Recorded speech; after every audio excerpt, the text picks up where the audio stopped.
Olá, artistas! Hoje eu vim mostrar para vocês que, ao contrário do que muita gente diz, que artista não consegue ser academicamente evoluído ou que nada que se usa na escola se consegue usar na arte, especificamente o desenho, eu vou mostrar para vocês como com réguas, retas simples, círculos que eu já deixei previamente desenhados aqui, você consegue construir rostos e desenhos muito mais complexos e perfeitos sem ter que se desalinhar ou deixar de lado os estudos acadêmicos. No nosso caso aqui, iremos usar a geometria básica. Eu deixei uma cruz e um círculo prontos aqui e eles vão servir para todo o processo do desenho, do início até o final. Sem tantos cálculos, claro, vamos usar só a teoria básica e o desenho da geometria, mas a intenção é mostrar que não que tudo que você aprende na escola pode ser de alguma forma utilizado no desenho. Vamos nomear essas réguas, tá? Geralmente nas retas x e y da matemática, eles nomeiam essas retas simplesmente por nomear, para dar um nome a elas. No nosso caso, os nomes têm motivos. A reta vertical, que é a reta de cima, nós chamaremos de n, e a reta horizontal, que é a lateral, nós chamaremos de O. O círculo será chamado de C, e tudo isso tem um motivo específico.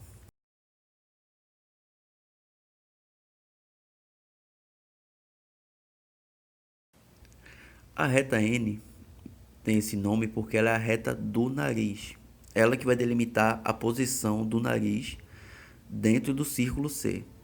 E a reta O é a reta do olho. O C é o crânio. O crânio porque ele é a base geométrica, a base circular da cabeça. Então tudo que nós fizemos com as retas N e O será posto dentro do crânio, dentro de C, para poder delimitar a posição e altura desses órgãos. Como a intenção aqui é fazer um rosto totalmente diferente, eu vou colocar as duas retas no meio exato de cada círculo, horizontal e verticalmente. E depois juntar a base, como eu já mostrei em algum vídeo anterior, para criar a base do rosto. Dentro desse círculo, está bem marcado aqui O, N, que são linha do nariz e linha do olho. E agora eu vou delimitar a altura do olho. Então eu traço uma linha paralela a O, que isso aqui vai ser a altura do nosso olho. Na base do círculo eu gosto de colocar a linha do nariz. E aonde o queixo faz a curva, nessas duas curvinhas aqui, eu delimito a área da boca. Isso é o meu estilo, é o que eu gosto de fazer quando eu vou criar personagens.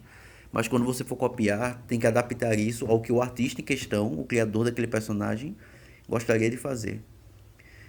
Os retângulos agora que eu estou fazendo da altura do olho até a altura do nariz, sempre da altura do olho ao nariz, são os retângulos que vão abrigar as orelhas. Dentro desse espaço é onde vão ficar sempre as orelhas do nosso personagem, independente de que posição ele olhe.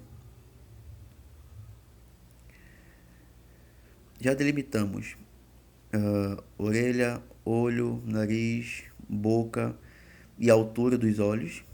E agora vamos ter que delimitar a largura desses olhos, não é? Eu sempre traço um retângulo no meio e essa mesma medida nós vamos colocar para os dois lados das linhas paralelas. Ou seja, o mesmo tamanho do olho é a distância entre um e outro. É como se tivessem três olhos desenhados na cabeça. E esse retângulo é importante não só para isso, mas porque ao desenharmos olhos, como esse aqui, no estilo bem de um mangá bem conhecido, Naruto, por exemplo, nós temos o formato do olho já pronto, e se você traçar em volta deles, do olho de Naruto ou qualquer outro personagem, um retângulo, esse quadrado, nós podemos, com linhas, delimitar esses espaços vazios ó, que vão sobrar e achar a forma geométrica que representa o olho.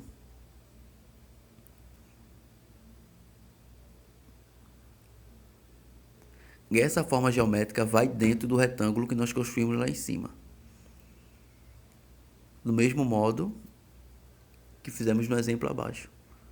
Só escurecendo as partes que importam, que são as partes de cílio, de pupila, a parte do olho. E aquilo que não importa, que é um traço só de esboço, que não vai ser utilizado no desenho final, você pode apagar e perceber que fica o olho exatamente igual ao que você cria na referência embaixo. Isso serve para qualquer formato de olho, seja desse de Naruto, um olho mais puxado, como o de Bleach, por exemplo. Você pode fazer o processo inverso. Ao invés de começar com um retângulo, pega um exemplo desse olho, desenha um retângulo em volta e começa a traçar as linhas que formam esse olho. Então, toda vez que você fizer um retângulo no seu desenho e usar essas linhas dentro dele, você vai conseguir copiar o olho várias vezes sem o menor problema, do jeito que eu estou fazendo no exemplo abaixo.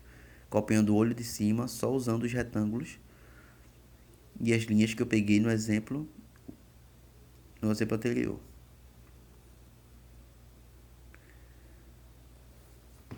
O mais simples de se fazer no mangá são os narizes e bocas. Olhos são a parte de maior destaque e maior detalhe, mas narizes e bocas geralmente são feitos com um único traço ou dois e cercados por alguma pintura ou rachuras para delimitar a sombra.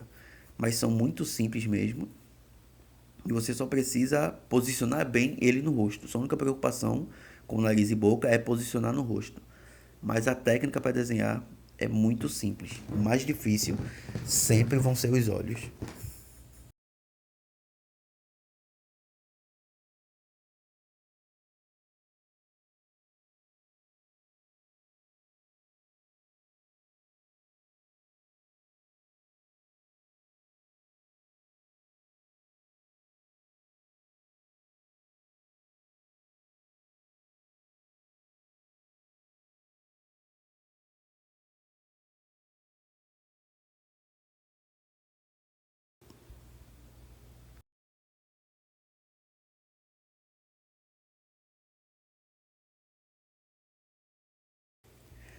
A boca é bem simples. Geralmente a boca e o nariz são delimitados por um único traço.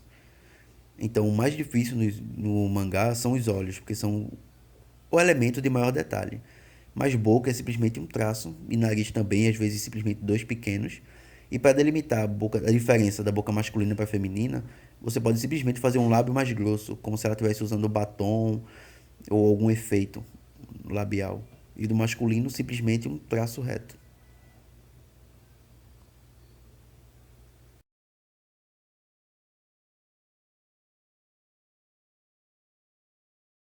Na hora de diferenciar o olho masculino do feminino, um dos maiores elementos e o mais simples de fazer são os cílios. Você pode pegar um olho de um personagem totalmente com raiva, muito masculinizado, e simplesmente colocar cílios nele ou algum efeito de maquiagem escurecido por cima, e o olho já se torna feminino. Bem diferente de outros estilos de desenho, por exemplo.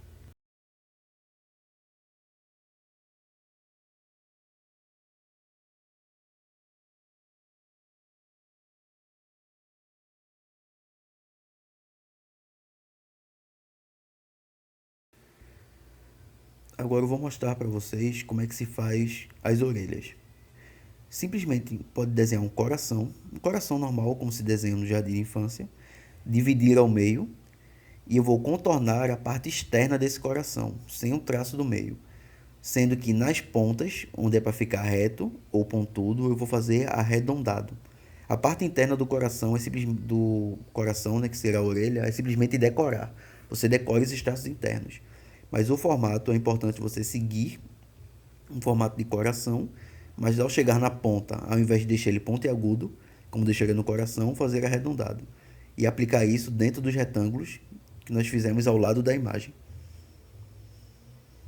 do nosso desenho aqui de prática.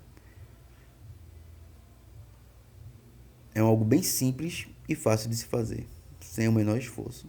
O único mais complicado da parte da orelha é simplesmente decorar os traços internos.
Agora eu estou simplesmente repetindo todo o processo para construir outro esboço, outra base de estudo.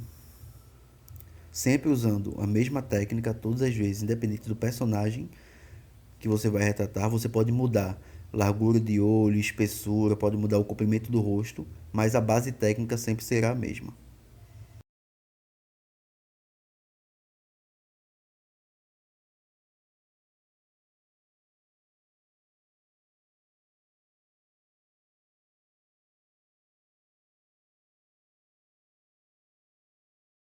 Cabelo é um assunto bem mais complexo, mas eu vou tentar explicar de um modo bem raso e simples aqui, com um exemplo comum para todo mundo, que é o Dragon Ball.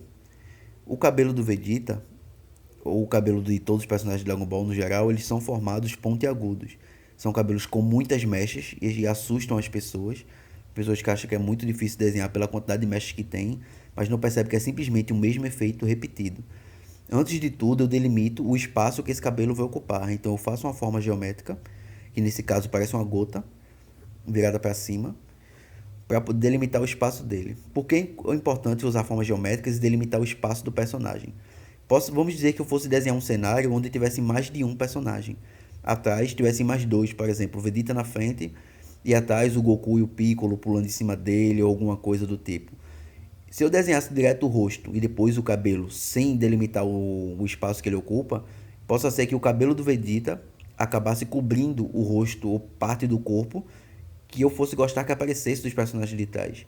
Então vamos dizer que essa parte agora é uma mão e o personagem pulando para dar um soco. Se eu não delimitasse a altura do cabelo, podia ser que o cabelo cobrisse a mão dele ou o rosto do personagem que está atrás.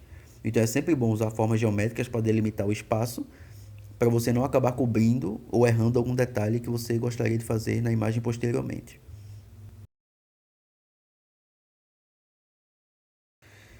Eu gosto de usar triângulos como base para ensinar o formato de mechas de cabelo, porque no final das contas isso é muito comum em qualquer mangá. Não importa o quanto deformado seja o triângulo, você tem que praticar sempre fazendo desse modo.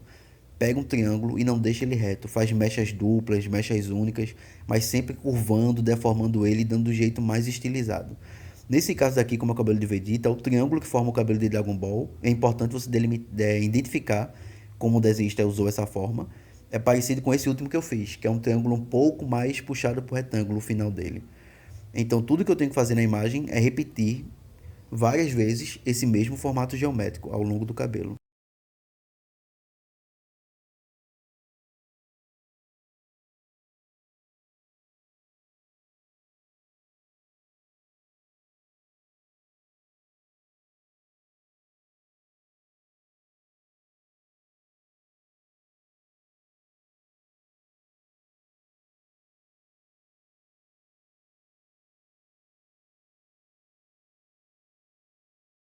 Pode perceber que se eu ligar uma base de mecha a outra, sempre vai formar um triângulo, independente de quão deformado tenha feito essa mecha.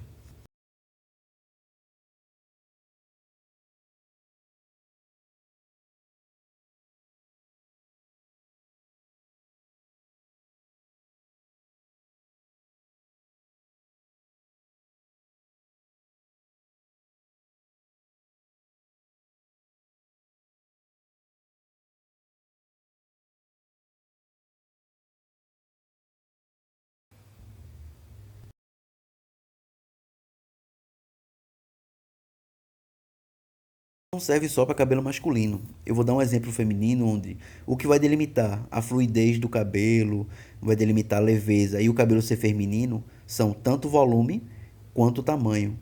Então, se eu quero um cabelo mais delicado, mais feminino, ou até simplesmente um homem de cabelo longo mesmo, tudo que eu tenho que fazer é pegar esse triângulo e ao invés de fazer ele mais grosso e mais quadrado, como eu fiz no desenho do Vegeta, você coloca esse cabelo longo, ou seja, o triângulo, a mecha, vai ser muito longa e deformada de forma que ela fique arredondada, muito mais arredondada e ondulada. Eu estou fazendo a mesma coisa aqui no início, delimitando o volume e a área desse cabelo com a forma geométrica, dele fazendo um esboço para saber onde esse cabelo vai se ocupar no espaço no desenho, pelo mesmo motivo de antes. Então é sempre bom, mesmo que você faça só um personagem, você criar o hábito de ter essa técnica. E depois praticar vários fios como esse, sempre alongados e finos, mesmo que você faça colados juntos um do outro. A única coisa que não pode ter é esse traço da base. Eu fiz o traço da base para exemplificar que é um triângulo deformado, mas no cabelo você não vai fazer o traço de base. Será sempre, como eu acabei de fazer, sempre apenas a ponta final do triângulo deformada.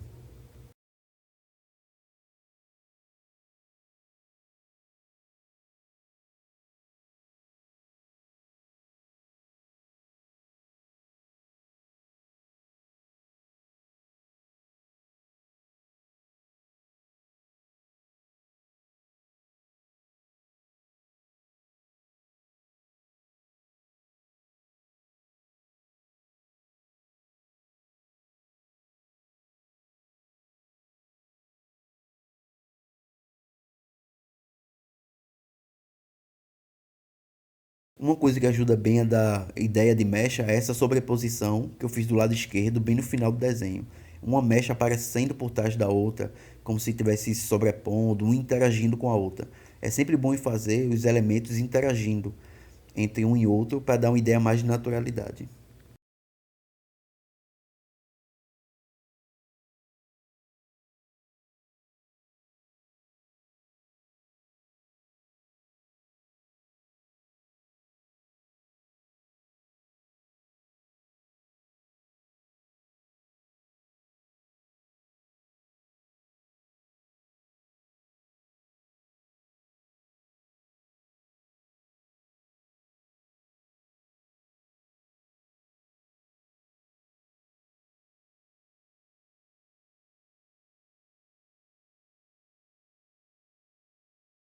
Feito isso, tendo nosso estudo de cabelo completo, como eu falei que olho é uma das coisas mais detalhadas no mangá e é uma das partes principais de se aprender, eu vou mostrar como se faz a parte interna do olho. Eu mostrei como se faz o formato, como se delimita formato, altura, largura. Agora vamos determinar como é que se faz os defeitos internos do desenho, tá? Questão de íris, pupila e o brilho, que esse brilho na verdade é um reflexo. Eu estou fazendo no meio do nosso círculo 2x, duas linhas, para determinar o meio dele. Então, tem uma linha no meio dele horizontal, uma linha vertical, e onde elas se encontram, eu faço o círculo da pupila, tá? Esse círculo central vai ser o círculo preto, que é a pupila. Todo o resto do espaço vai ser a parte colorida, que é a íris. E eu vou delimitar um local para ficar o brilho. E na verdade nós chamamos de brilho, mas é o reflexo da luz tocando o nosso olho. Então eu vou delimitar essa área do reflexo.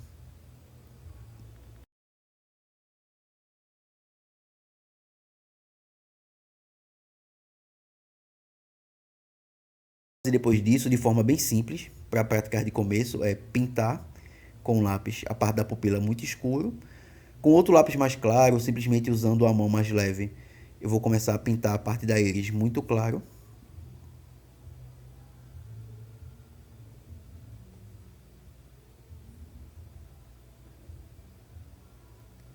E o brilho fica em branco mesmo.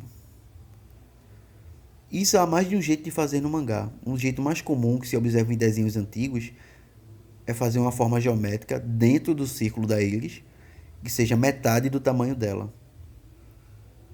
Então eu faço todo o círculo do globo ocular, faço a pupila e dentro da íris eu faço dentro dela até metade outro formato geométrico sem tocar nas bordas.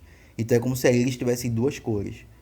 Nesse caso eu vou pintar por fora desse formato geométrico um tom médio, sempre sem esquecer do brilho. Vou colocar uma tonalidade média por fora.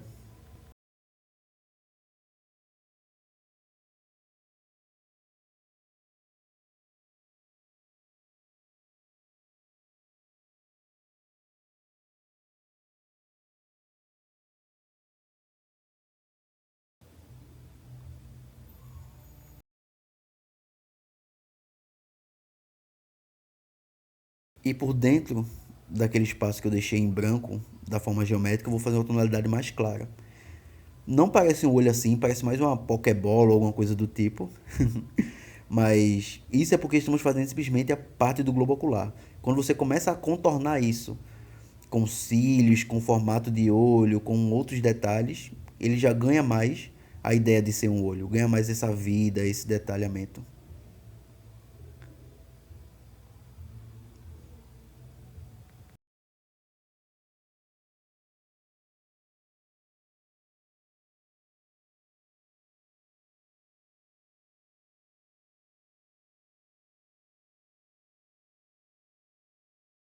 sempre bom lembrar de circular esse globo ocular, como eu fiz aqui, com um traço mais escuro, já para dar destaque nas formas claras que ele tem no meio.